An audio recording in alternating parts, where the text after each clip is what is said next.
Je vous invite à la prière. Éternel, notre Dieu, nous allons ouvrir la Bible. Accorde-nous ton esprit maternel, ton esprit créateur, que ces mots anciens te révèlent aujourd'hui, à nous qui désirons vivre en disciples de Jésus, le Christ, notre frère. Que ta parole s'élance, nous rassemble et nous transforme. Amen. Amen. Et nous allons aujourd'hui lire la lecture qui est proposée pour ce jour, qui est dans l'évangile de Luc, au chapitre 9, les versets 23 à 36.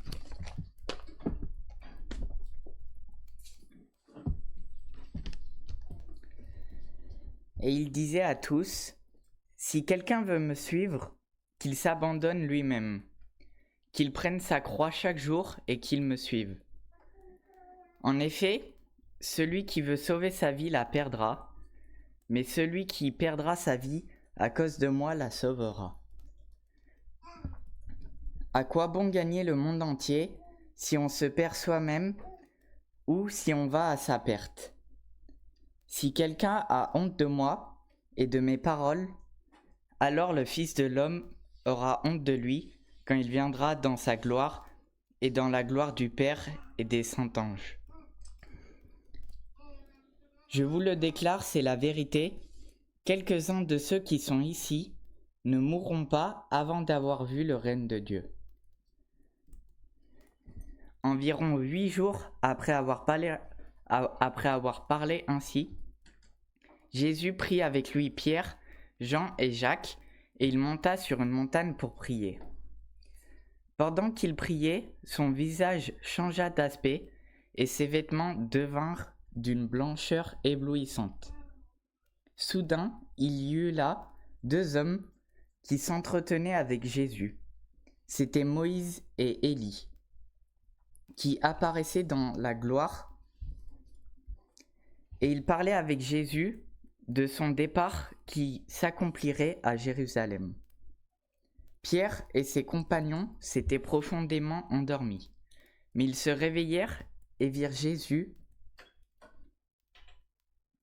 et virent la gloire de Jésus et les 2 hommes qui se tenaient avec lui. Au moment où ces hommes quittaient Jésus, Pierre lui dit, « Maître, il est bon que nous soyons ici.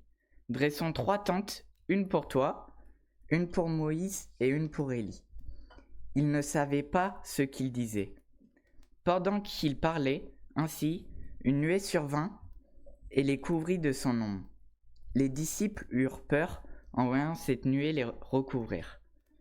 De la nuée, une voix se fit entendre. « Celui-ci est mon fils, que j'ai choisi. Écoutez-le. » Quand la voix se fit entendre, on ne vit plus que Jésus, seul. Les disciples gardèrent le silence en ces jours-là, ne racontèrent rien à personne de ce qu'ils avaient vu.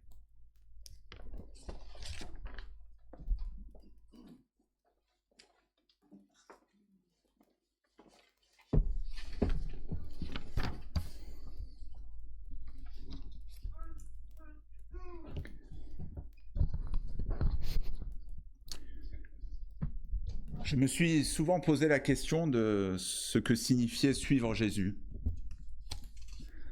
Alors dans mon adolescence, la prière avait une grande importance. Une importance rituelle, assurément mystique.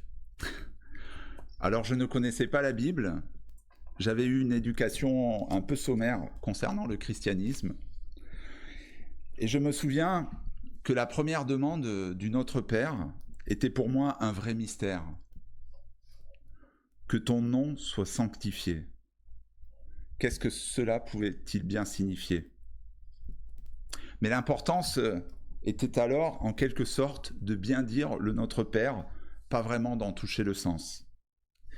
Il m'arrivait d'être en retard pour partir au lycée, parce que je n'arrivais pas à prier comme je pensais qu'il fallait prier. Et je me rappelle que ma mère m'appelait parfois en vain et que cela forcément l'énervait. Pauvre maman. Je vous raconte cela car pour moi, La transfiguration n'est rien d'autre que l'image de la véritable prière. La quintessence de cette proximité que Jésus entretient avec l'Éternel. Et ce changement manifesté par son être qui devient resplendissant, je crois qu'il nous est aussi promis à toutes et à tous. Alors sur ce chemin vers Pâques, en ce temps de carême, je voulais vous raconter un passage. Ce passage qui m'a conduit de cette prière un peu obscure à la lumineuse découverte de la bonne nouvelle. Ce passage est d'abord, assurément, le passage d'une porte, celui d'une bibliothèque.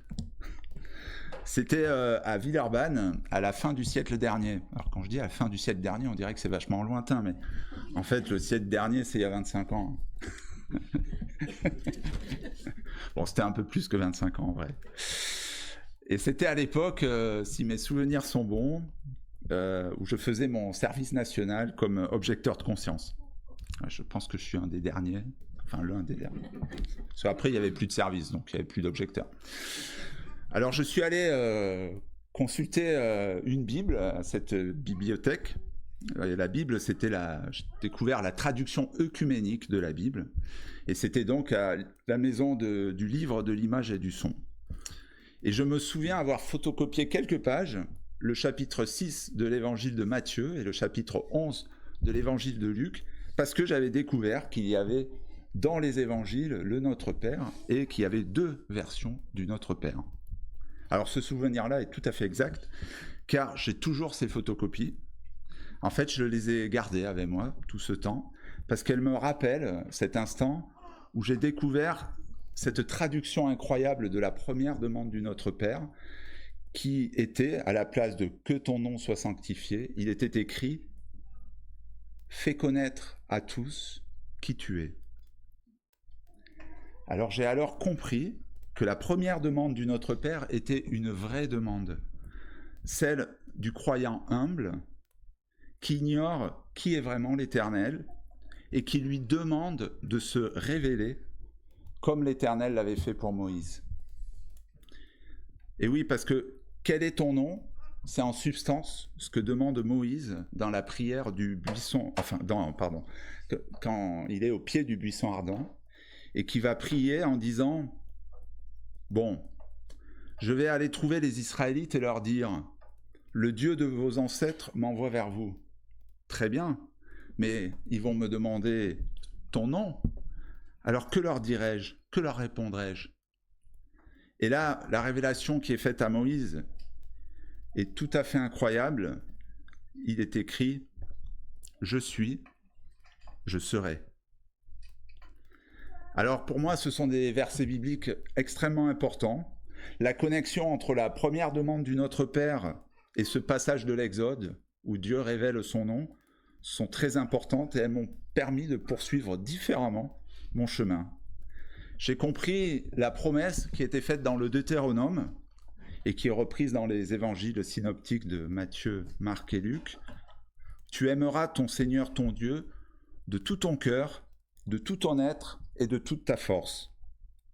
Et qui est d'ailleurs magnifiquement traduite dans la nouvelle Bible Bayard par « Tu aimeras ton Dieu sans la moindre réserve de ce qui te fait vouloir, être, agir et penser. » Alors j'ai voulu comprendre, pas seulement croire avec mon cœur, mais aussi comprendre avec mon intelligence.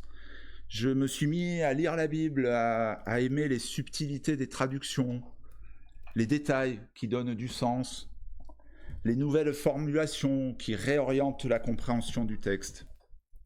Et pour moi, cette subtilité, elle est présente au cœur même de la révélation qui est faite au prophète Élie. Vous vous souvenez de l'épisode où Élie est pourchassé ? Il n'y en a qu'une qui dit oui.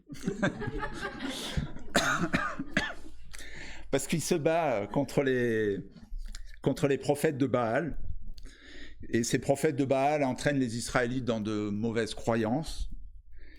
Mais quand je dis qu'il se bat, ce n'est pas se battre qu'avec des mots. Hein. Élie se bat aussi avec des armes. Hein. Dans le texte biblique, il est dit qu'il égorge les prophètes de Baal. Donc c'est un peu surprenant. Et puis Élie est apeuré, parce qu'il est poursuivi. Hein. Quand on fait du mal, ça arrive hein, que les autres nous veulent du mal aussi, du coup. Et du coup, il s'en va, il se réfugie loin de tout. Il monte sur une montagne, le mont Horeb. Et alors là, c'est une révélation incroyable pour qui sait l'écouter. L'Éternel lui fait comprendre que lui, l'Éternel, n'est pas dans la violence de la tornade. Il n'est pas dans la violence du tremblement de terre. Il n'est pas dans la violence du feu qui dévaste tout. L'Éternel n'est tout simplement pas dans la violence. L'Éternel se révèle, dit la Bible de Jérusalem, dans une brise légère. D'après Chouraki, dans un silence subtil. D'après la Bible en français courant, dans un léger souffle. Et dans la traduction œcuménique, dans une voix de fin silence. Alors, traduire la présence douce de l'Éternel n'est donc pas très facile. Vouloir réduire Dieu dans des mots est toujours impossible. Pour autant, la révélation qui est faite à Élie est lumineuse. Dans son cheminement, Élie passe de la haine à la douceur. L'Éternel n'était pas, l'Éternel n'est pas et ne sera pas dans la violence destructrice de la tornade, du tremblement de terre et du feu. L'Éternel se révèle dans le silence de nos prières et dans la douceur de l'Évangile. Pour moi, si Élie est un grand prophète, ce n'est pas parce qu'il n'a pas été pécheur, mais parce qu'il a fait ce chemin incroyable. Il s'imaginait un Dieu de la haine, un Dieu du jugement, et il a découvert le Dieu de la douceur. Il s'imaginait un Dieu vengeur et jaloux, un Dieu criant fort et faisant peur, et il a découvert le Dieu de la paix, dont la présence est douce et subtile.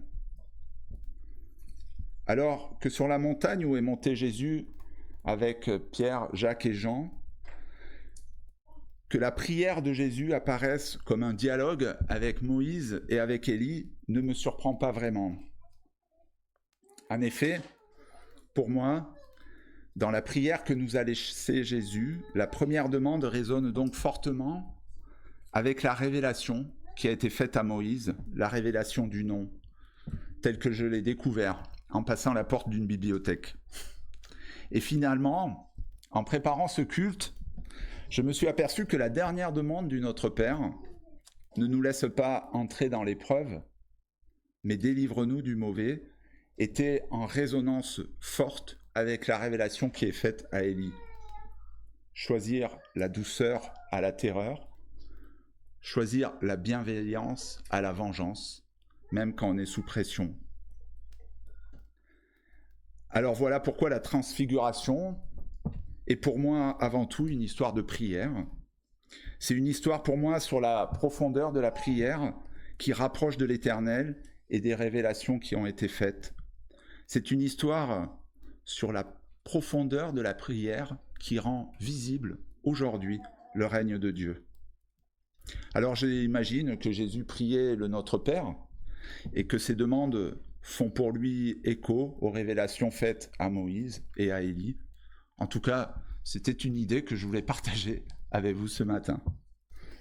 Mais ces révélations, des révélations, il y en a encore qui se font aujourd'hui, en passant parfois des portes, celles des bibliothèques ou celles d'un temple, d'une église, ou peut-être en faisant des rencontres, en écoutant le silence subtil.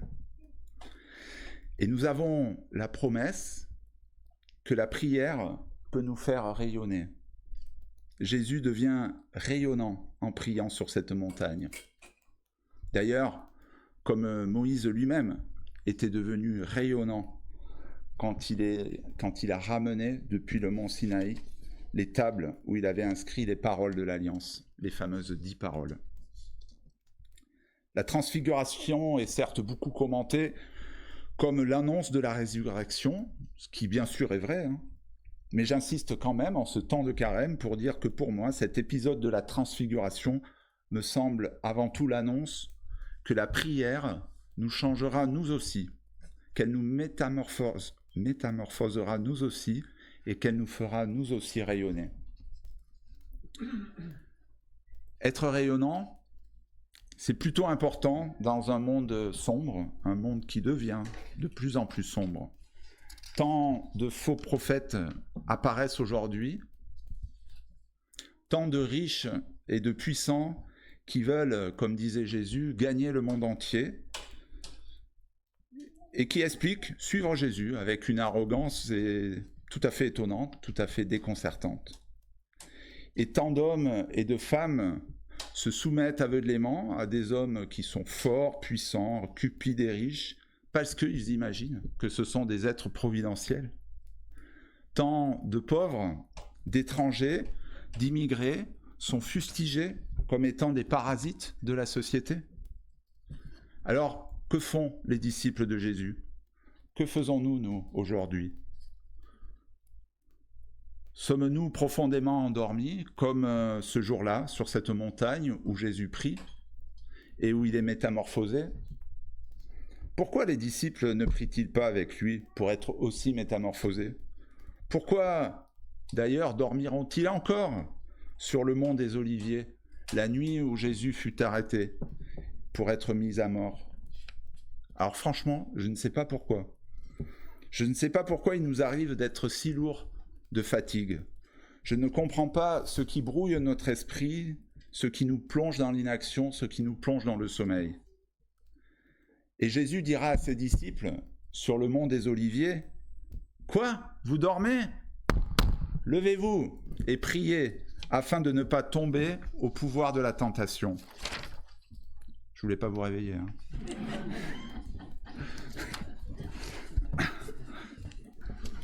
Non, je dis ça pour 2 ou 3. Hein. Et en effet, je rigole, mais cet appel est vraiment actuel. Je pense qu'il levons-nous, prions et discernons ce qui relève du mauvais. Il nous faut rester éveillés. Je n'ose pas vous dire en anglais « stay woke ».